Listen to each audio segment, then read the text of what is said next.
સતગુરુ નીતિન સાહેબ આ સત્સંગમાં સમજાવી રહ્યા છે. વાણી છે શ્રી ગુરુ ગ્રંથ સાહેબની. કાયા નગરી ઇહમન રાજા પંચ વસહી વિચારી, શબદ રવે આસન ધરી રાજા અદલ કરે ગુણકારી. આ વાણીમાં બે રાજાનું વર્ણન છે. એક તો કાયા નગરીના મન રાજા, કે જે લોકો તન ઘટ શરીરને ઘટ સમજે છે અને ઈંગલા પિંગલા સૂક્ષ્મમાં ગોતવા લાગે છે. કોઈ ગુદા શક્રથી શરૂઆત કરે છે ભક્તિની, પણ પરમાત્માનું ઘર નિર્મલ છે, તેમાં કોઈ મલ નથી. જ્યારે તમે ઈંગલા પિંગલા સુષમણાને રસ્તે જાઓ છો શરીરમાં, તો અહીંયા ગંદકી જ ગંદકી છે. નાકના બંને છિદ્રમાંથી ગંદકી જ નીકળે છે. અને ગુદા દ્વારથી ભક્તિ શરૂ કરે છે તો તેમાં પણ ગંદકી છે. તો જ્યારે આપણા ઘરના દરવાજાને આપણે બિલકુલ સાફ રાખીએ છીએ, ફૂલથી સજાવીને રાખીએ છીએ, વેલકમ લખીએ છીએ, રંગબેરંગી રંગોળી બનાવીએ છીએ, કેમ કે કોઈ ઘરમાં પ્રવેશ કરે તો તેનું મન આનંદિત થઈ જાય. પરંતુ પરમાત્માને શરીરમાં બતાવવામાં લાગેલા છે, તેનો રસ્તો તો જુઓ. ગંદકીથી શરૂઆત કરી રહ્યા છે. ગુદા દ્વારથી, ગણેશ ચક્રથી અને નાકમાંથી પણ ગંદકી તો છે જ. ગંદકીમાં ઘૂસીને પરમાત્મા મળશે હું? નહીં મારા ભાઈ. જ્યાં ત્રિકુટીની વાત આવે છે તે જુદી વાત છે, તેને જાણવું પડશે. આગળના સત્સંગમાં કહેલું કે સુરતીને રહેવા માટે 3 સ્થાન છે. જેમ કે એક જીવ થઈને, એક શિવ થઈને અને એક પીવ થઈને. શિવ અને જીવ આ બંને આ ઘટનો જ મેળ છે, બંને આ શરીરમાં છે. પરંતુ જે ત્રીજી કુટી પીવ અવસ્થા છે તે શરીરથી ન્યારી છે. પરંતુ અજ્ઞાની ગુરુઓ આ વાતને નથી સમજતા, સમજી જ નથી શકતા. તેઓ તો ઈંગલા પિંગલા સુષમણામાં ધ્યાન લગાવી દેશે, ગુદા ચક્રમાં ધ્યાન લગાવી ગંદકીમાં સુરતીને નાખી દેશે. પણ નાનક સાહેબ કહે છે, કાયા નગરી ઇહમન રાજા, એટલે એક તો કાયાનગરના રાજા મન, અને બીજા શબદ રવે આસન ધરી રાજા. તે પણ આસન લગાવીને બેઠા છે ઘરમાં, પણ ક્યાં ઘટમાં? શરીરરૂપી ઘટમાં કે આત્મરૂપી ઘટમાં? તેનો વિચાર કરવાનો છે કે પરમાત્માને શરીરમાં ગોતવાના છે કે ગુરુ પાસેથી શબ્દનું જ્ઞાન લઈને આત્મામાં ગોતવાના છે. ત્યારે ઝઘડો ખતમ થશે ભક્તો, આ તન અને આત્મઘટનો.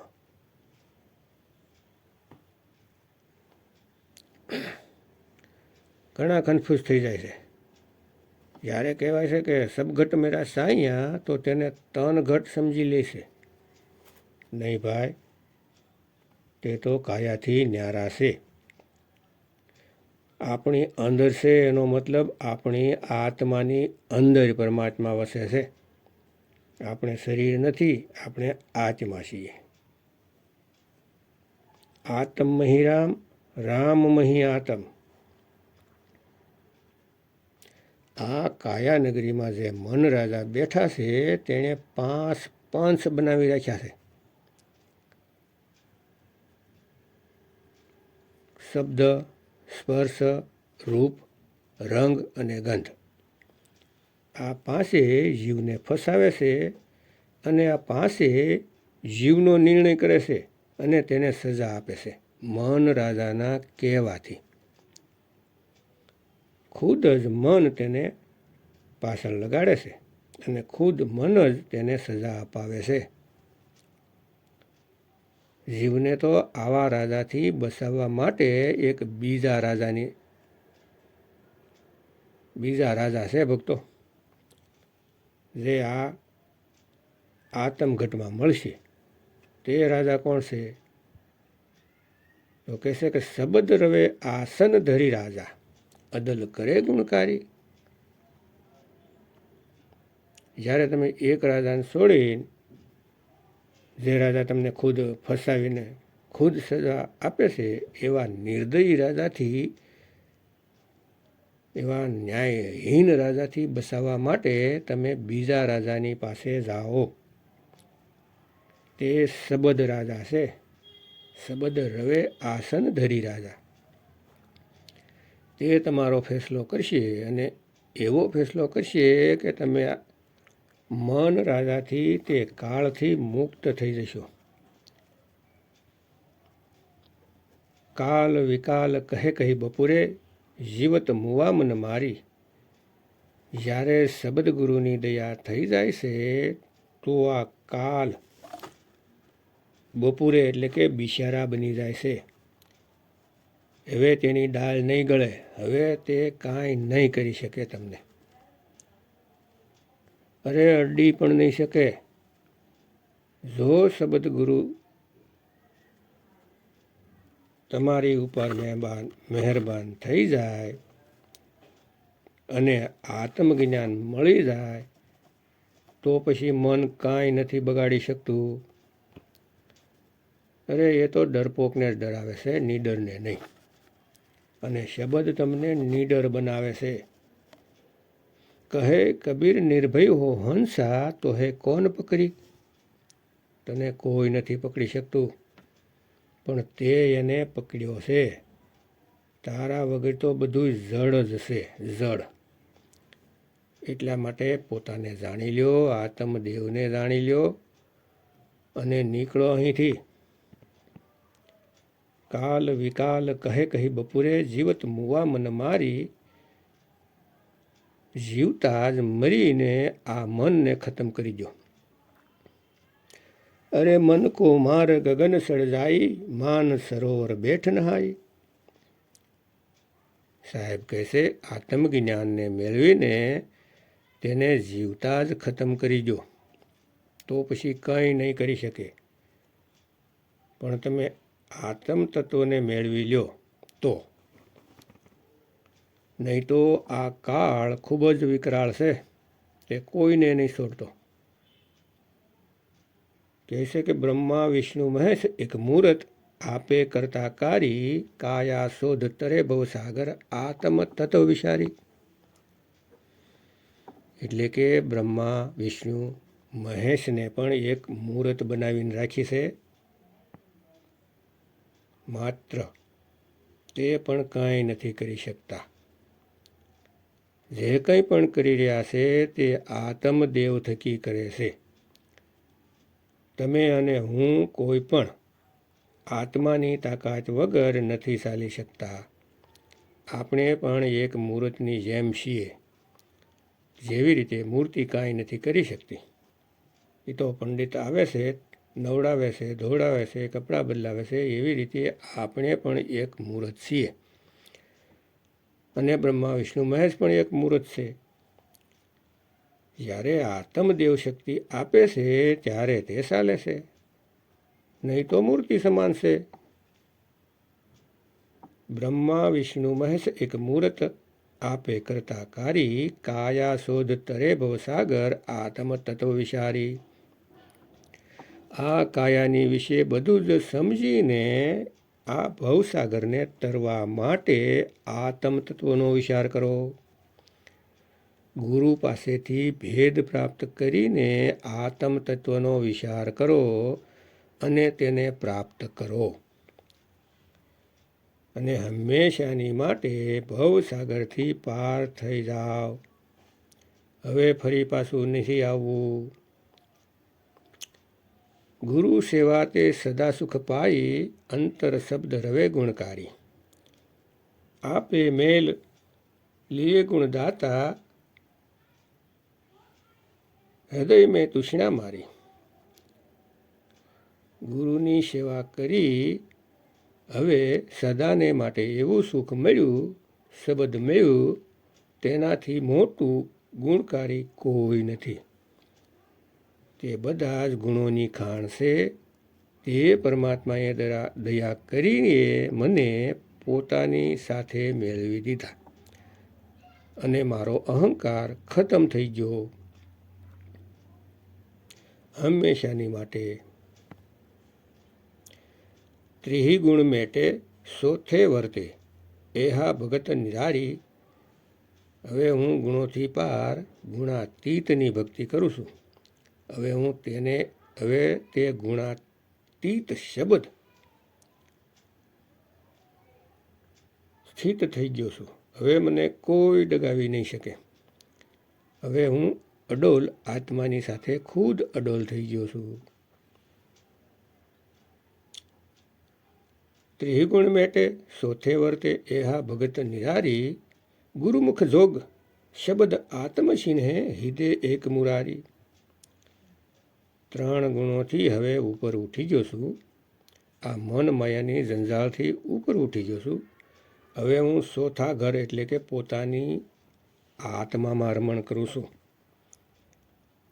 આ ભક્તિ 3 લોકથી શરીરથી ન્યારી ભક્તિ છે, અજુની ભક્તિ છે. જ્યારે મને ગુરુજી મળ્યા અને તેના શ્રી મુખથી મને તે શબ્દનો ભેદ મળ્યો, ત્યારે મેં તે આત્માને જાણ્યો. જ્યારે તેમણે મને ભેદ બતાવ્યો, ત્યારે હું જાણી શક્યો કે હું કોણ છું, મારું સ્વરૂપ શું છે, અને અત્યાર સુધી હું ખુદને હું સમજતો હતો. ગુરુમુખ જોગ શબ્દ આત્મસિંહે હૃદય એક મુરારી. હવે મારા દિલમાં ફક્ત એક પરમાત્મા છે. હવે બીજાની પાછળ નથી ફસાતો. જેમ કે કોઈ દેવી દેવતાની પાછળ નથી ફસાતો, કોઈ પૈગંબરની પાછળ નથી ફસાતો, અથવા કોઈ યોગ જોગ તપમાં નથી ફસાતો. હવે હું ફક્ત ને ફક્ત વિહંગમ યોગ કરું છું અને સીધી સુરત તે શબ્દમાં લગાવું છું. આગળ કહેશે કે મનવા અસ્થિર શબ્દે રાતા, એહા કરણી સારી. વેદ વાદ ન પાખંડ અવધુ, ગુરુમુખ શબ્દ વિચારી. એટલે કે પહેલાં મન અહીં ત્યાં ભટકતું હતું, સુરતી ભટકતી હતી. હવે તે શબ્દમાં સ્થિર થઈ ગઈ છે, નિરત થઈ ગઈ છે. આ કરણી જ સાર છે. ભાગી રહેલી સુરતીને નિરત એટલે કે સ્થિર કરી દેવાની છે શબ્દમાં, તે આત્મરૂપમાં.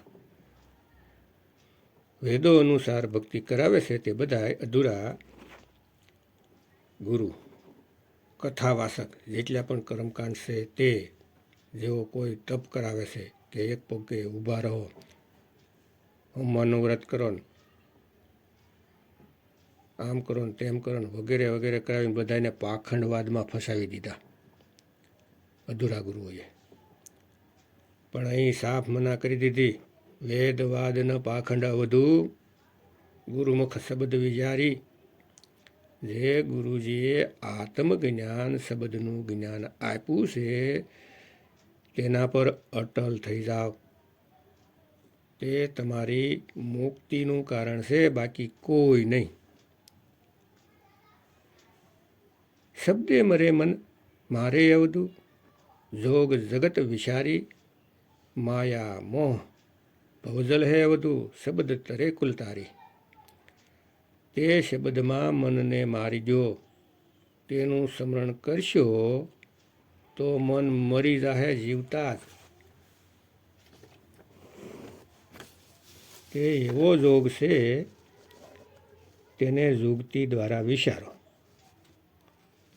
એ એવો જોગ નથી કે 5 રૂહાની મંડળ, 5 ભૂમિ, ફલાણું ન જાણે હું કરાવે છે. આ જોગ જુગત એટલે સુરત શબ્દ યોગ છે.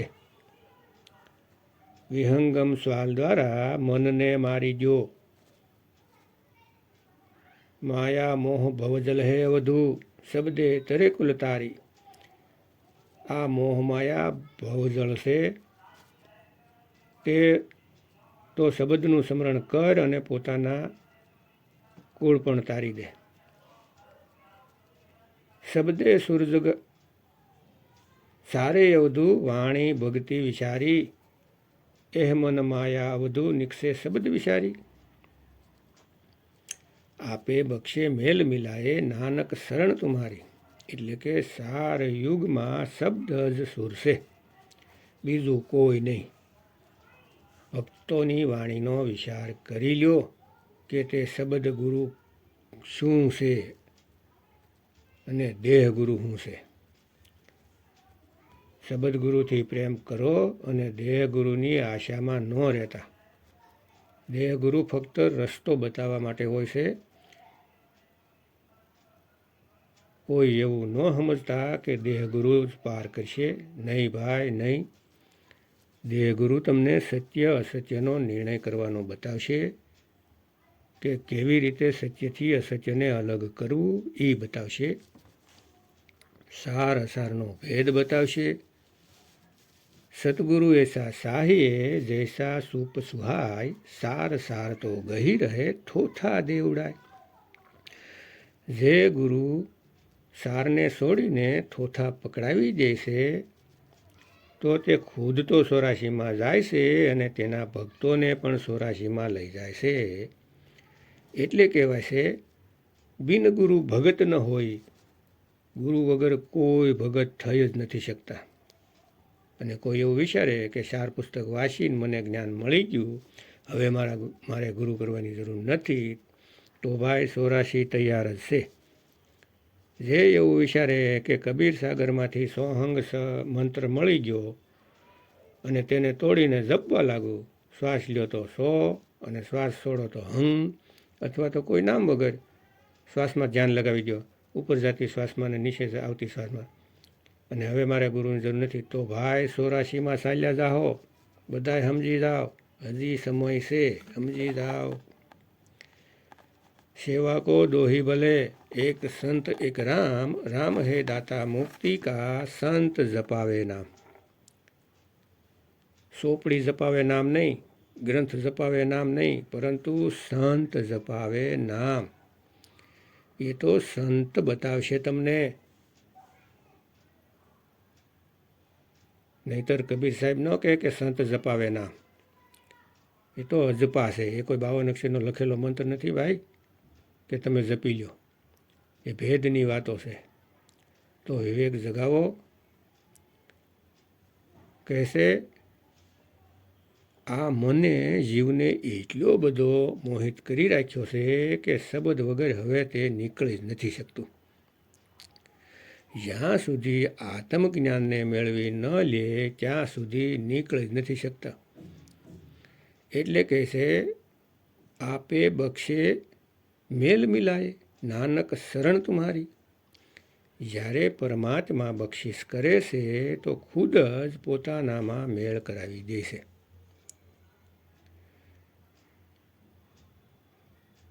આપણે યુટ્યુબમાં કેટલાયના સત્સંગ સાંભળતા હતા, તો તેમાં એ પરમાત્માએ એવો મેળ પાડી દીધો કે નીતિન સાહેબના સત્સંગ આપણા મોબાઈલમાં આપણા સુધી પહોંચી ગયા. અને જ્યારથી નીતિન સાહેબના સત્સંગ સાંભળવા ચાલુ કર્યા તો બધાય ભરમ ખતમ થઈ ગયા.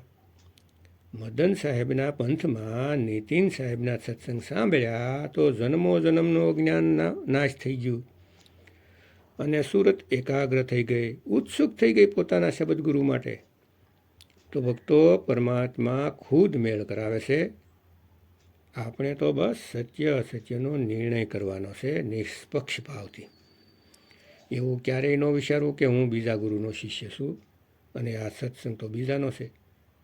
તો ભાઈ, શબ્દ ગુરુ બધાયના એક જ છે, તે બે નથી, તે એક જ છે, પણ આપણે તેને ઓળખી નથી રહ્યા, કેમ કે દેહગુરુના ચક્કરમાં પડીને. એ તો તમારા ગુરુની ભૂલ છે કે તે શબ્દ ગુરુને નથી જાણતા, એટલા માટે ખુદ પોતાના દેહ સાથે જોડે છે, પોતાની શકલનું ધ્યાન કરાવડાવે છે. તો ભક્તો એમાં ન ફસાવ.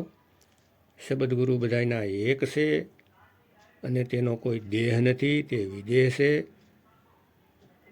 વિદેહ. તો વિવેક જગાવો ભક્તો અને તનઘટ અને આત્મઘટનો વિચાર કરો. અને યુટ્યુબમાં કહત કબીર સુનોભાઈ સાધો નીતિન દાસ સત્સંગ આવે છે, તેમના 1થી ક્રમવાઇઝ સત્સંગ સાંભળવો અને વિવેક જગાવો અને આ અમૂલ્ય અવસરનો લાભ ઉઠાવો.